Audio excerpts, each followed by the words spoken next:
Good afternoon again and welcome back. We are on our final leg of the PACHA meeting for day 2, and I am so grateful on the agenda that we carved out some deliberation time, and that as members of PACHA, we were really able to reflect on what we've heard over the past day and a half, and really want to take this next step on the agenda, moving us forward with really reporting out as a body to each other and to the public about what resonated most and how what we heard will become concretated into the final work forward over the next short-term, long-term plans for each of our subcommittees. Most of what you will hear reported back today will likely take course over the next 3 to 6 months, which I'm excited about, the urgency and the movement in action. So looking forward to the report outs, and I've had a request for the first subcommittee who wants to report out. And let me just publicly give a round of applause to Stigma and Disparities as a subcommittee. It is their model Rania. that we are following. Her, Rania Copeland and Leo Moore, who really works very hard and tirelessly to stay organized on the path ahead and the work that needs to get done. So I appreciate their leadership. So Rania, I will turn the floor over to you. Thank you so much. We're really excited to be advancing the work when it comes to stigma and disparities. And we're excited to report a bit out what we've been doing as an entire subcommittee. I think you all will remember that earlier this year, the Stigma and Disparities Subcommittee came together for a planning retreat in Los Angeles. And from that, what we really wanted to do, especially when it comes to something as big as stigma and something as big as disparities, really when we do HIV work, I think that we're talking about disparities for the most part, and specifically populations that have been left behind, especially as we talk about ending the HIV epidemic. And so we decided to think about what are 3 priorities that we can really lead in our time together. And we came up with 3 work groups. We came up with a stigma disruption work group that is led by Defina Ward. We came up with PrEP and PEP work group that is led by Natalie Sanchez. And then we came up with criminalization and discrimination that's led by Marvell Terry. And so I'm excited to let them share a bit about what the priorities are that they currently have, what are some timelines and goals that we're working to achieve, and where, particularly from this meeting over the past 2-3 days, we've made any updates and revisions to what we think are priorities, and looking forward to, especially over the next few months, hearing back from community as we really hope to align, refine, and have some impact around our goals. So I'm going to pass it over to our fantastic work group leads to lead the rest of the updates. That's you. I'm sure you all can read that very well. As Rania mentioned, I have the pleasure of leading our work around stigma disruption. So I'm going to share very briefly about our formative work that we've been doing over the past couple of months. So we determined in the stigma disruption group that our focus really needed to be around acknowledging that stigma is fluid as a term and addressing it in its many different contexts, especially in thinking about it as discrimination and bias. And these words we sometimes use interchangeably. We have to affirm that stigma in its many forms, it's perpetuating HIV disparities and inequities that we've talked about so robustly over the past couple of days. And so our priorities are, 1, defining stigma disruption through a lens that we recognize has to agitate systems and policies that perpetuate these acts, and doing that and focusing on those perpetrating the acts rather than doing it on the backs of those subjected to said actions, which is so often how we conduct research and talk about stigma. And so people are not the problem, and recognizing that we need a working definition, a collective definition that we all are using when we're talking about stigma and what it means to disrupt said stigma.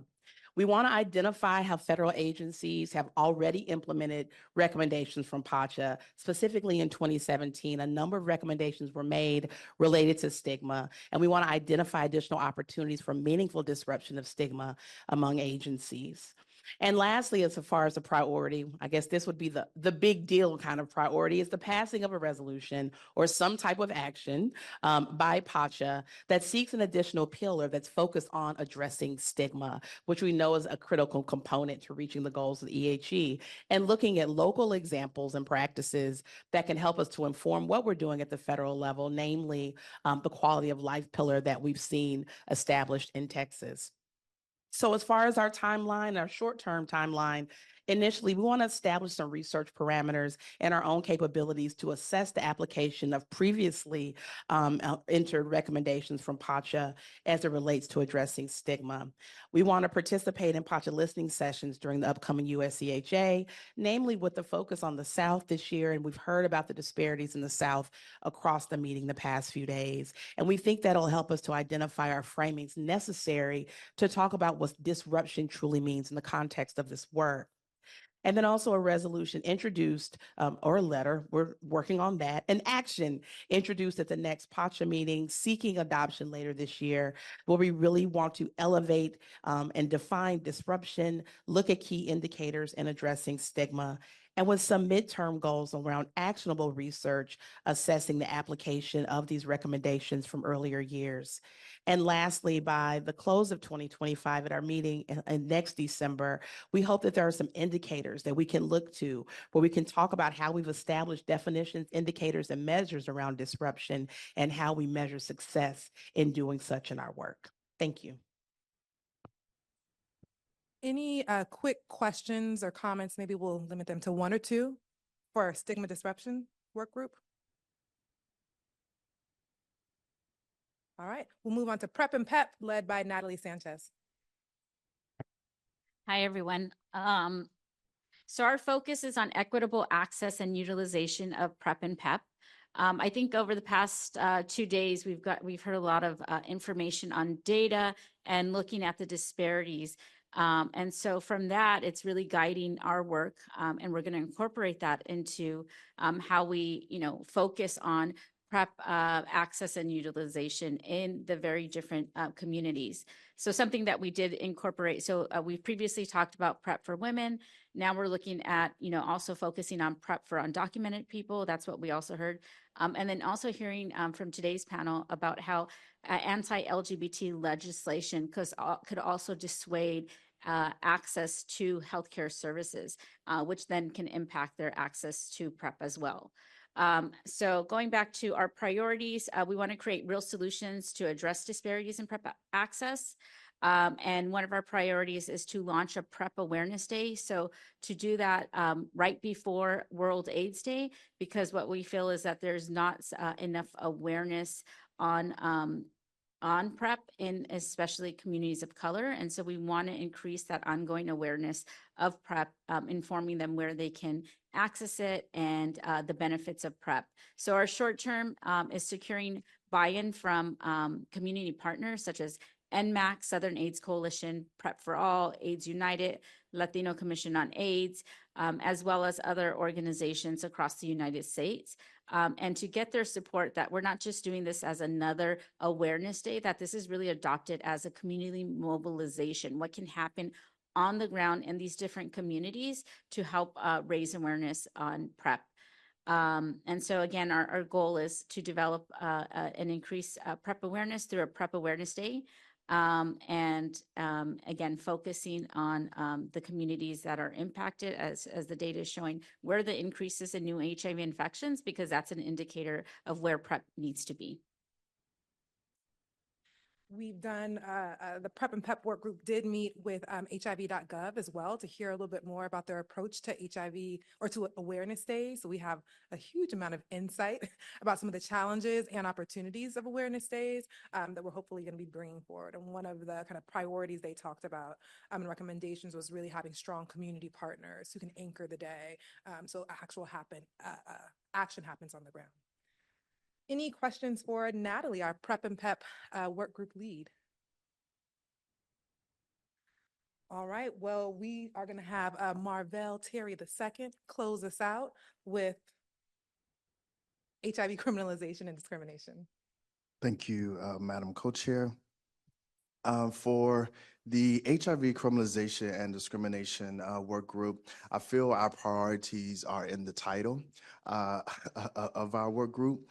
What we have learned through community conversations and assessments over the last couple months is that criminalization includes more than just intercourse or sex, that it also can include chest feeding, it includes sex workers, and there's a long list of other things, and we've learned that information by meeting with Center for HIV Law and Policy. And so also for discrimination, looking at things such as housing and employment as well. Some of our priorities have been here community feedback on molecular surveillance data and monitoring legislation related to HIV criminalization and data protection. Before today, I thought I had it all figured out, but there was a presentation this morning from Whitman Walker Institute that gave insight that there has been some update on data protection. And so we're going to take the information that we received this morning, reassess what we want to do, and then come back together as a work group and then a subcommittee. But before this morning's presentation, one of the short-term goals was to present a resolution or a letter or a document. We're still trying to figure out all of those things around data protection at our next PACHA meeting. Again, I want to reassess the information that we received this morning to see if that is something that is still needed. We also, one of our short-term goals is to review the most recent CDC NOFO that mentions molecular surveillance. After recommendations from this body, we have found out that the CDC is still doing what the CDC is still going to do. And so we're trying to assess in our work group as well as in our subcommittee our best path forward. And so what we're doing at our next work group meeting on June 18th is review as a work group because we understand we have new members as well as seasoned members. And so we want to catch everybody up on what has been done in this group and what can we do in the future.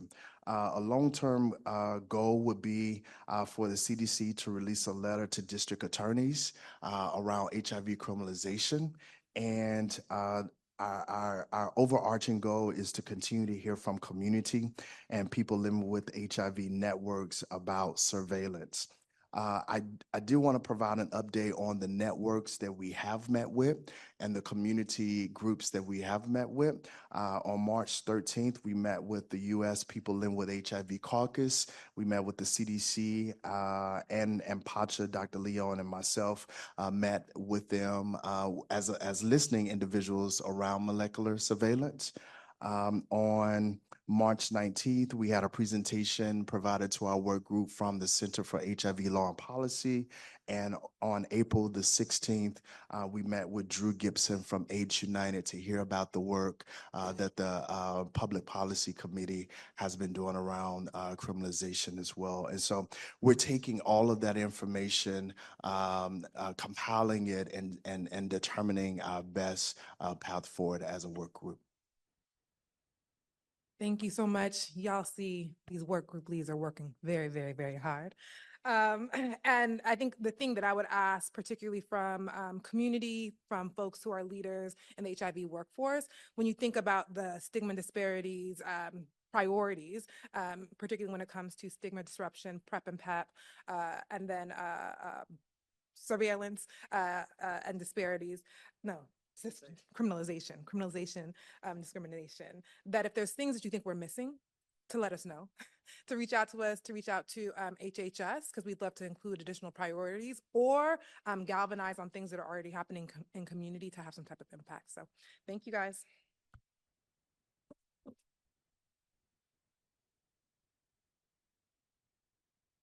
Outstanding, and exactly what we were hoping for from having space and opportunity to have this conversation, both in subcommittee, but also with the ability for other PACHA members and our other federal colleagues to understand and hear some of the priorities coming up and being lifted up from the work group is also equally important. So thank you for getting us started, stigma and disparities. We will now move on to aging with HIV, long-term and lifetime survivors. Thank you. Our committee met over lunch, and we reviewed the priorities that the co-chairs created at the co-chairs meeting after the Houston PACHA Council meeting. And so we reviewed those, and we've identified what are the best priorities for us to look at for the short term. And for us, the short term means between now and the August meeting of PACHA. So we've identified 3 things that we're going to work on. 2 of them are slightly longer. 1 of them is more immediate for consideration for today. The 2 that are slightly longer are, we will be developing a resolution for PACHA to authorize, to recommend to the secretary that he do an audit of all the state aging plans to identify how people living with HIV have been incorporated into the state aging plans. And that would be a very important document for our community, because it would be able to look at how different states have actually done something with regard to people with HIV, and whether there are some best practices that other states need to be aware of. So that audit of all the states is a recommendation we will be bringing to you in August. The second is that we have had so much excitement in our committee from what we've learned from the Agency on Community Living, the ACL, with regard to their SHIP program, which provides one-on-one counseling to people who are either current Medicare beneficiaries or future Medicare beneficiaries.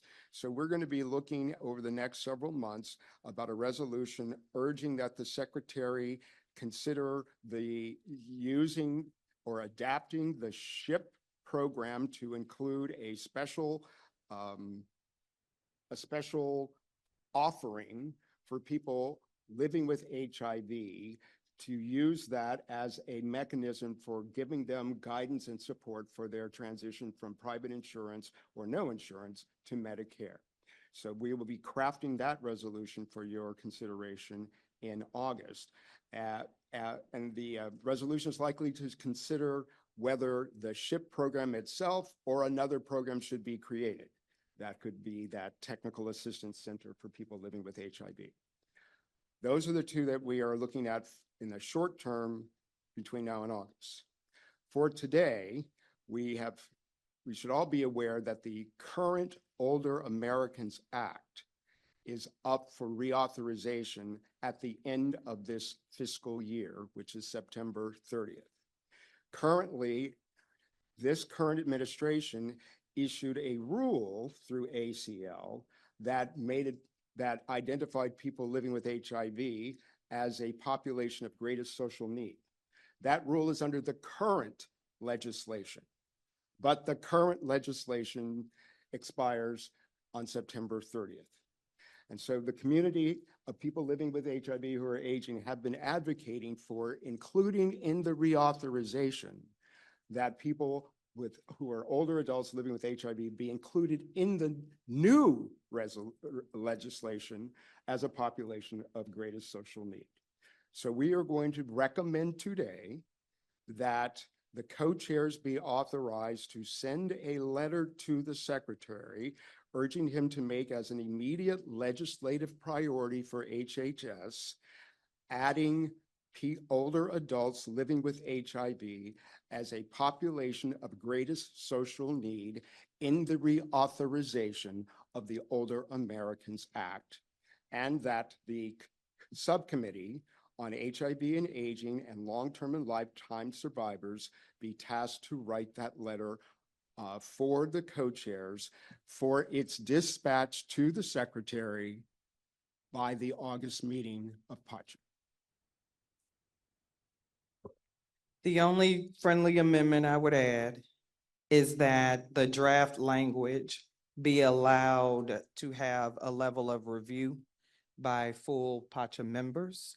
And then if so agreed, be taken upon us as co-chairs to follow through with that submission action. So just adding in a PACHA member review.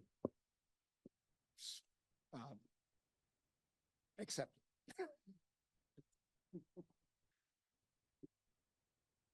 I see a question. Go ahead, Ryan. Maybe a question and a comment. Do you think it would be useful to specify all people who are older and aging with HIV? Or can we add specifically like certain races and ethnicities and genders that you want to call out? The aging community has generally been thinking of all people who are within the age range of the Older Americans Act, and with no specificity with regard to race or age. Do you see differences though, when it comes to race and ethnicity? Well, it's my understanding, there most certainly are, but I don't know whether we can add that in this language, that people of certain race or ages or racial backgrounds be a subgroup of additional people of special need. It's a possibility we could. Would you like us to look at that?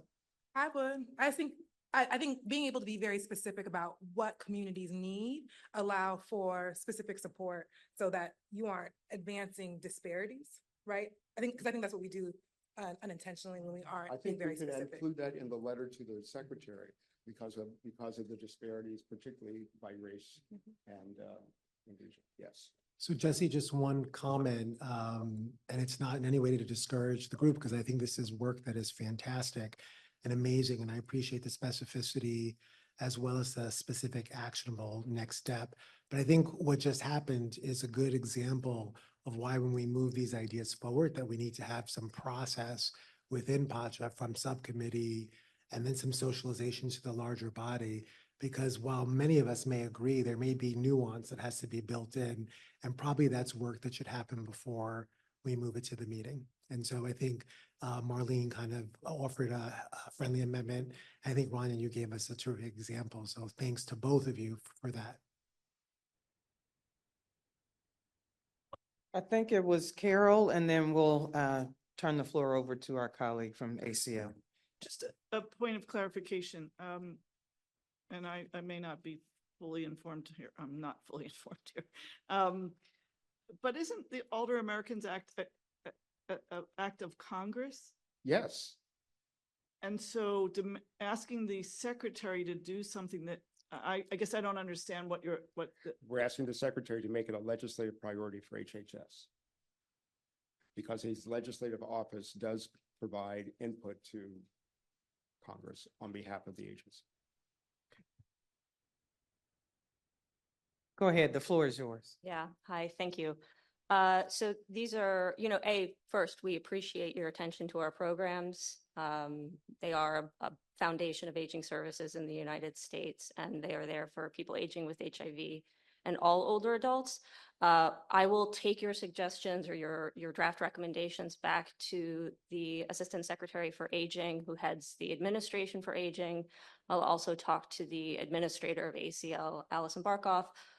Between now and August, we really would encourage you to come to us and avail yourself of the technical knowledge we have about our programs and how you can really make these recommendations work in a real life sort of tangible way. So for example, the regulations just came out. We have our grantees coming into compliance with the regulations. They're all revising their state plans. It's happening on different timing cycles for certain states, depending on their need. So doing an analysis of all the state plans right now might not make sense because they're all basically, for lack of a better word, being thrown up in the air and being changed. So that's something we might want to think about. It doesn't mean we can't do anything around the state plans, but an analysis of state plans just might not make sense from a timing perspective. So that's just one example. Like I said, I think there are a lot of conversations we could have between now and August to come up with some really trenchant, effective recommendations for Older Americans Act programs and ACL programs. That's terrific. So, thanks. Thank you. Yeah, and I would add, it may be excellent if we can align the timing to have a very specific aging subcommittee conversation with ACL about exactly what you're just describing, what makes the most sense, what should we be aware of, and then it really best informs the way PACHA may want to move forward or proceed in a process. So thank you for that offering. It's exactly what Vincent and I were hoping to achieve with the subcommittee report outs, but also guidance and direction about how do we move forward with some of these strategic priorities over the next couple of months. So thank you. And I see Guillermo. First of all, congratulations to that recommendation to that subcommittee. I only want to add that the urgency for timing, as you state, number one, and number two, that I think would be my recommendation to you to move a resolution, a vote of support of this initiative, just because PACHA is only can support when we are all together. The next meeting is in October. And then I will strongly recommend for you to consider to ask for a vote of support of we as together on that initiative. Thank you. Yep. Thanks. And just a point of clarification, Guillermo pushed us all the way to October. We're actually scheduled to tentatively meet for August as well as December. So soon, actually. So urgency, I get your point about that.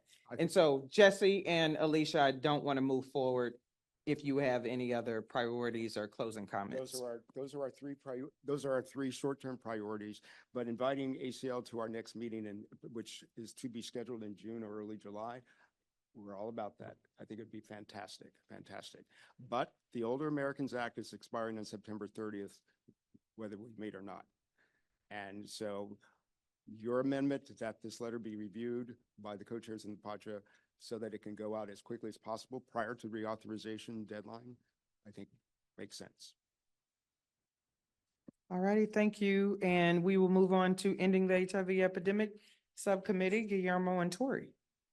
Yes, on behalf of Tori Cooper and yours truly and the subcommittees that are here attending this meeting, ending the HIV epidemic, want to quickly update that we established a month or less than a month, I think ago, a month and a half, a work group that will focus on workforce.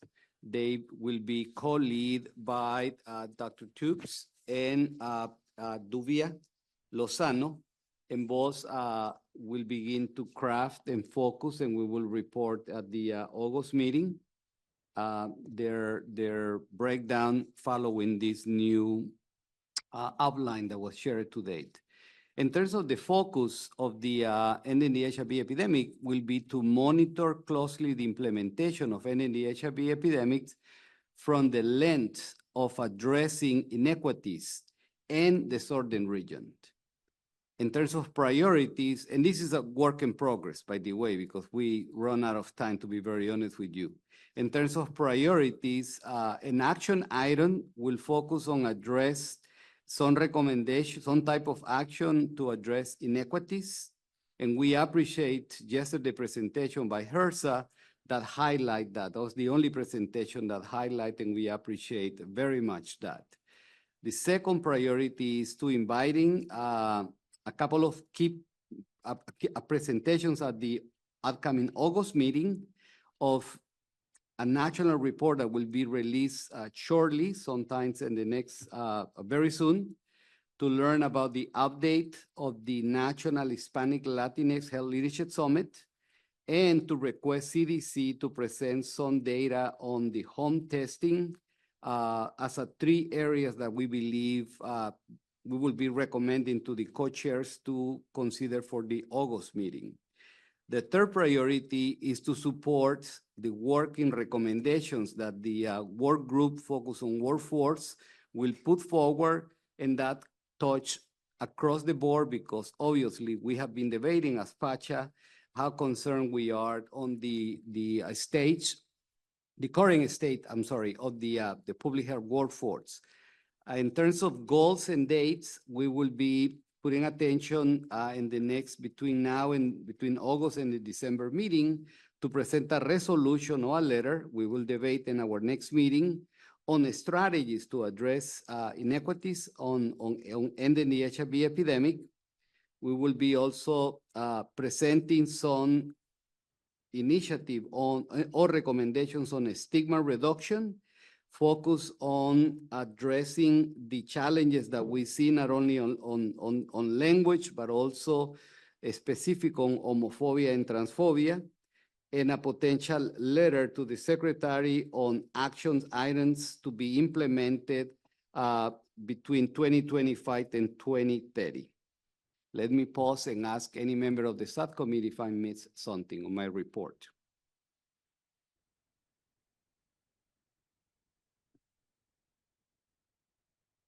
Any questions from other PACHA members? Great, thank you. Work in progress.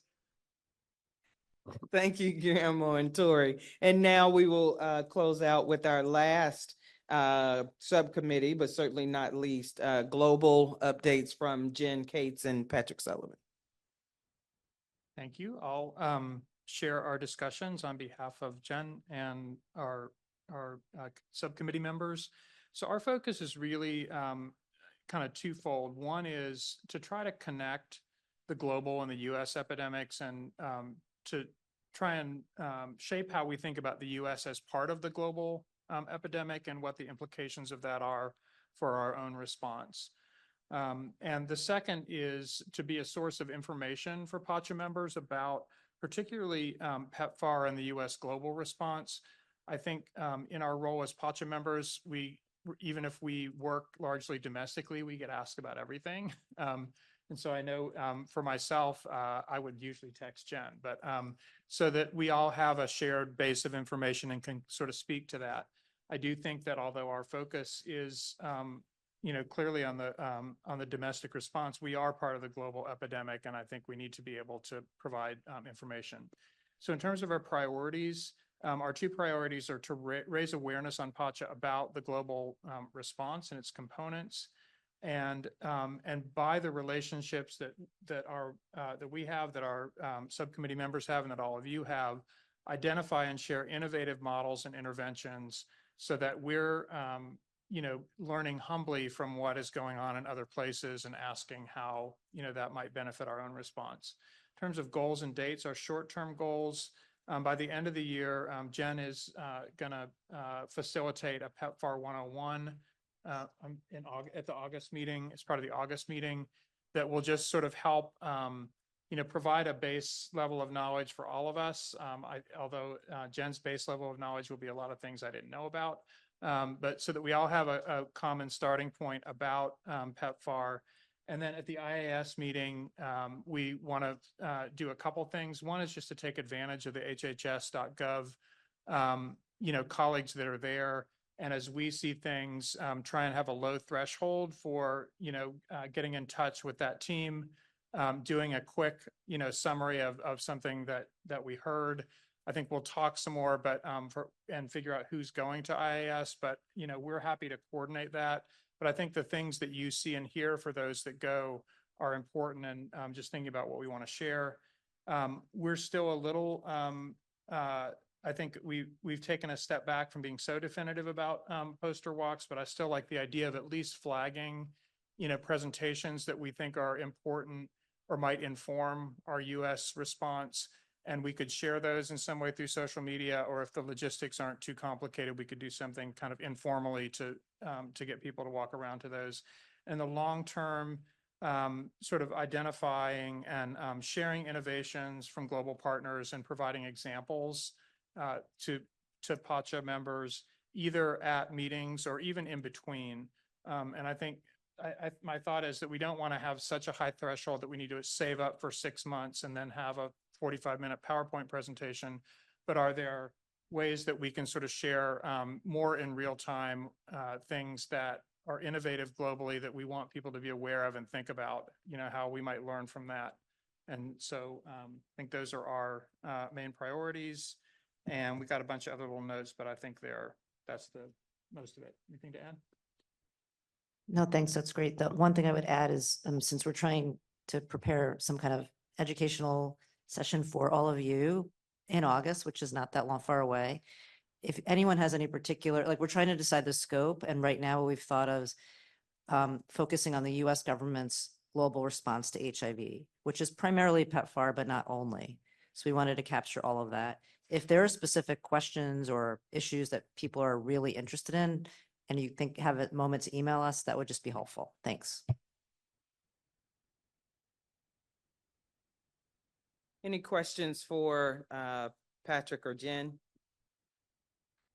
Just want to say you get a thumbs up from Jesse, so it's saying something. And I just want to say thank you for being so responsive. I know that there have been several members asking to understand more about the federal work in the global space. And so I do think that is responsive in the idea of providing around the clock sort of updates year round of important advancements and interventions that are showing some success in other places would absolutely help us not only understand that, but be able to dissect and potentially disseminate what might be helpful in our own local domestic responses. So thank you for those ideas. All righty. We are at the place in our meeting where we sort of have room built for any opportunity for member and or federal partner conversation or closeout reflection of the meeting. This also is open to anyone around the table who is so inclined to have anything else to add before we close out. Anyone? Go ahead, Vince. So just a few brief comments. I think as I was pondering over the last few days, what really came forward in my mind was that we have many terrific plans. And I think the reality is that the work remains around the implementation of those plans.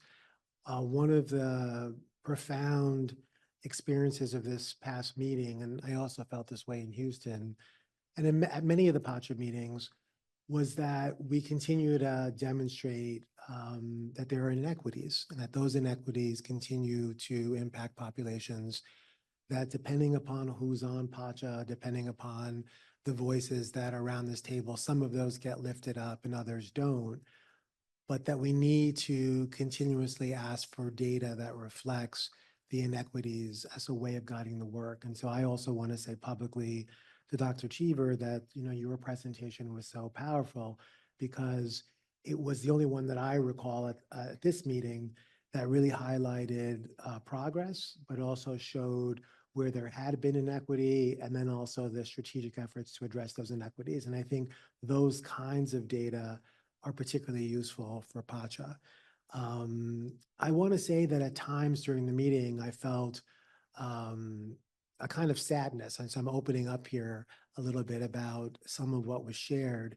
And I'm not going to focus on the Latino community. I think you guys heard me yesterday elevate the Latino community, but I want to focus on Indian Health Service. And I'm looking at Rick because Rick, for 4 years since I've been on PACHA, I've experienced you as coming into all the meetings. Generally, you're always here and really reporting on the progress, really reporting on the sort of monumental efforts, also being optimistic and hopeful.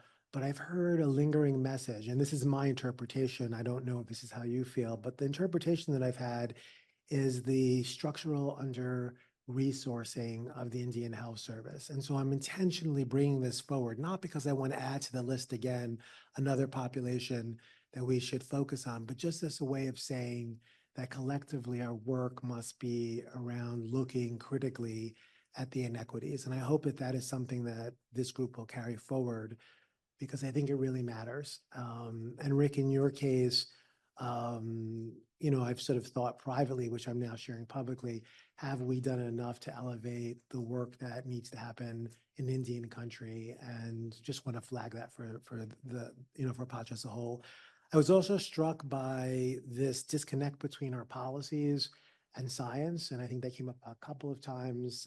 Director Ruiz brought that up in his comments, but how important that is. We had recently an outbreak, a reported outbreak in Shelby County.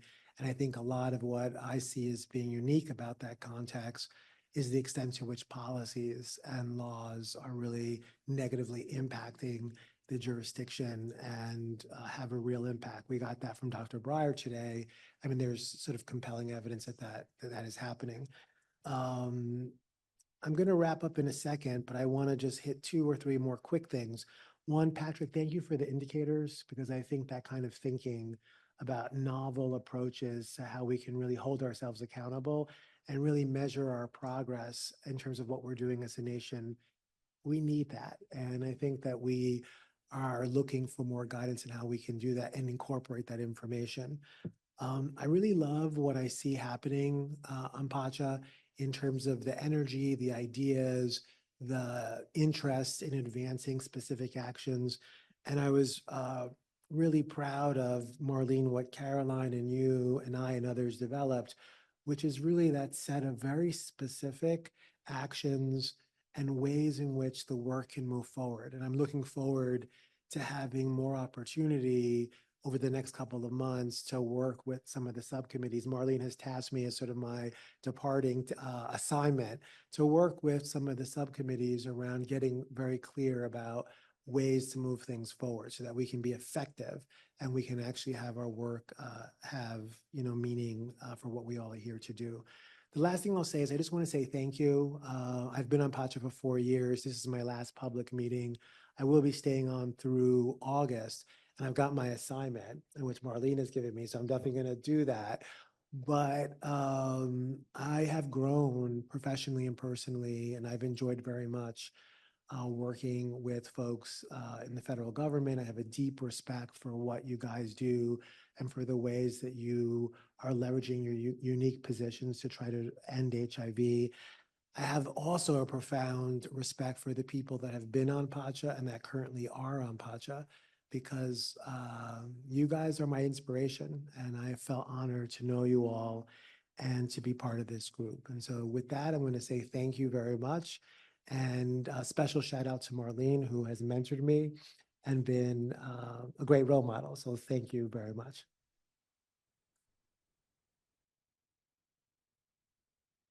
And of course, I'd be remiss if I didn't thank Vincent for his leadership and the time that we've been able to share co-chairship together. I have really been impressed by your passion for bringing the science of the work that we do in line with implementation. So I do appreciate your commitment to making sure that our efforts are evidence-based, that they're informed by the data, as I keep saying all day, both quantitatively and qualitatively. But your focus and expertise has not gone unnoticed. And I think that influence, I will do my best to carry that forward as the leadership of PACHA, because that is important for the work that we do. So thank you to Vincent. And if we could all, if you would join me in giving him a round of applause for his service.